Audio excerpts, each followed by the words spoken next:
The British Army has admitted that a black soldier who fronted several recruitment campaigns had to work in an unacceptable environment where she experienced sexist and racist harassment.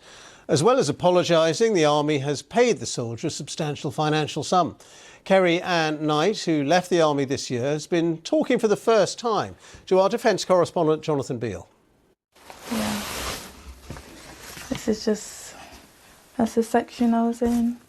Yeah, can you spot me? I can spot you. Yeah. Kerry-Ann Knight always knew she'd stand out. In an army struggling to recruit both women and ethnic minorities. Were you the only black person in I was the only a black female. But she joined full of hope, assuming racism had long been stamped out. For some reason I thought someone in uniform was going to be professional, and I was very excited to be a part of that and just creating my own family within the Army. Kerry-Ann became a face for Army recruitment. She knew why the Army wanted to appeal to the groups she represented. But she also became a target for abuse. I was extremely shocked because I really didn't experience such deep levels of racism. Yeah, I had to learn the hard way in the Army. It got worse when she became an instructor at Harrogate. It's where the Army trains junior soldiers from the age of 16.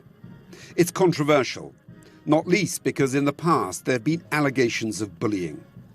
Kerry-Ann says she witnessed it, but she too suffered at the hands of her fellow white male instructors. They'd pile everything daily on my desk, so just to show me that I'm not welcomed. And I remember one day they took a photo of me just standing at that desk, looking slightly broken, just having to sort out that rubbish before I can use my desk. They'd have Django Unchained playing.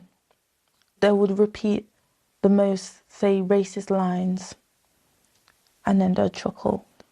They spoke outright in the office about lynching me, simply because I'd put in a complaint. And it was suggested for me to be tar and feathered. Rather than root out the racism, she says the Army closed ranks to protect the organisation. When they tried to paint out as if I was a aggressive black woman, that was extremely tough. If it wasn't for those individuals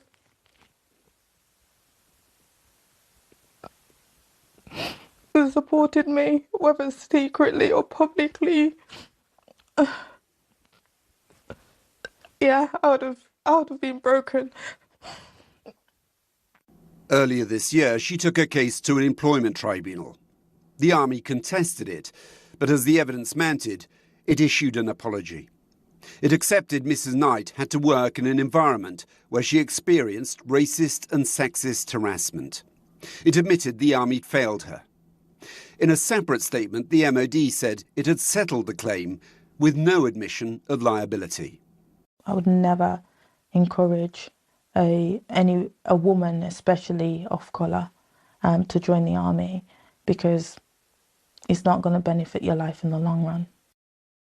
Kerry-Ann's image was used to promote a positive image of the Army, that it's inclusive and welcome to all. But her harrowing experience tells a very different story. Jonathan Beale, BBC News.